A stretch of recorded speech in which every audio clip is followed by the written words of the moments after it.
तो जिस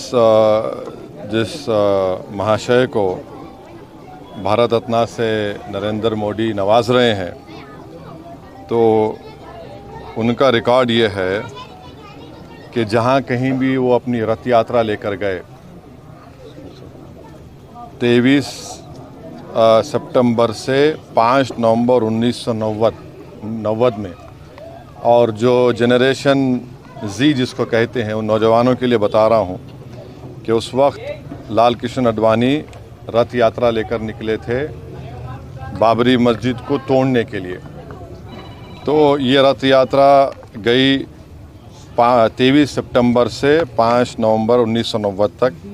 अहमदाबाद से शुरू हुआ, हरिद्वार, बिजनौर, पालनपुर, मुरादाबाद, रामपुर, धनेरा, बदायूं, अलीगढ़, मथुरा, आगरा, कानपुर, भरूच, लखनऊ, इलाहाबाद, सूरत, जौनपुर, फैज़ाबाद, वडोदरा, बाशी, वाराणसी, वायरू, रांची, पटना, मुंबई, गोधरा, हैदराबाद, जयपुर, दाहोद, बिदर, कोलार, जोधपुर, बेंगलुरु, देवानगिरी, मीरठ, रामानगरम, चन्नापटना, गाज़ियाबाद।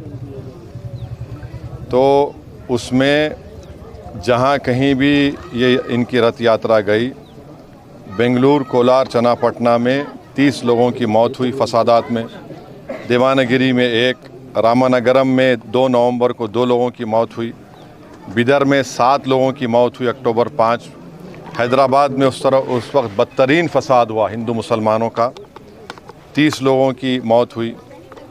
फिर भारूच में गुजरात में 1 शख्स की मौत हुई 2 नवंबर को। सोमनाथ में से शुरू किए थे ये। तो जहाँ जहाँ ये इनकी रथ यात्रा गई, मुजफ्फरनगर में 3 लोगों की मौत हुई, दिल्ली में झड़पें हुई, जयपुर में 47 लोगों की मौत हुई फसादात में अक्टूबर 27, 1990 में, अलीगढ़ में 3, बिजनौर में तो 58 लोगों की मौत हुई, मीरठ में 7 लोगों की 3 नवंबर को मौत हुई। तो जहाँ कहीं भी लाल कृष्ण आडवाणी की रथ यात्रा गई, वहाँ पर इन तमाम मुकामात पर हिंदू मुसलमान फसाद हुआ, इंसानियत की मौत हुई। और अफसोस की बात यह है कि नरेंद्र मोदी की हुकूमत उनको इस मुल्क का सबसे बड़ा सिविलियन अवार्ड भारत रत्न से नवाज रहे हैं। इससे देश को क्या पैगाम दे रहे हैं? क्या हम देश में ऐसे लोगों को सबसे बड़ा सिविलियन अवार्ड देकर हम क्या पैगाम दे रहे हैं? हम ये पैगाम दे रहे हैं कि हम एकजहती कायम करेंगे हिंदू मुसलमानों में। आप बताइए नरेंद्र मोदी की हुकूमत क्या पैगाम दे रही है? और इससे बढ़कर लाल कृष्ण आडवाणी जब पाकिस्तान गए थे तो मोहम्मद अली जिन्ना की ख़बर पर जाकर उन्होंने जिन्ना की तारीफ़ में कलेमात लिखे थे।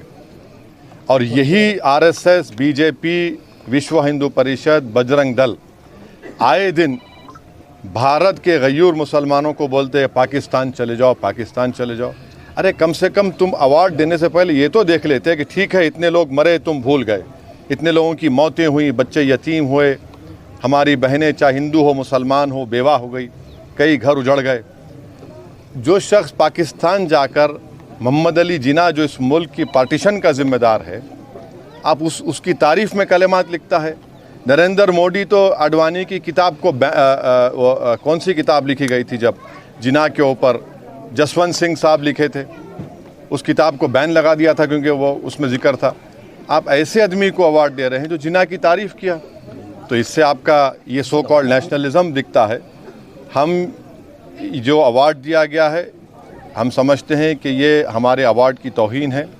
इससे पहले बहुत बड़े बड़े लोगों को ये अवार्ड दिया गया था, मगर जो शख्स रथ यात्रा के ज़रिए जहाँ जहाँ रथ यात्रा गई वहाँ पर फसाद हुआ, जिस शख्स की मौजूदगी में बाबरी मस्जिद की शहादत हुई, ये अलग बात है कि कोर्ट ने किसी को खाती नहीं पाया, ये भी एक बड़ा मजाक है, और उसकी अपील नहीं की गई। तो हम इसको नामुनासिब समझते हैं, गलत समझते हैं, और हम समझते हैं कि भारत रत्न के रुतबे में कमी आ रही है इस तरह के नरेंद्र मोदी की हुकूमत फैसले जो कर रही है। इसलिए हम ये इस बात को ख़तई नहीं मान सकते कि ऐसे शख्स को आप अवार्ड दे रहे हैं जो भारत में हिंदू मुस्लिम फसादात हुए और उनकी मौजूदगी में बाबरी मस्जिद की शहादत हुई। उन जो होम मिनिस्टर थे 2002 का राइट हुआ, तो हम इसको गलत फ़ैसला मानते हैं।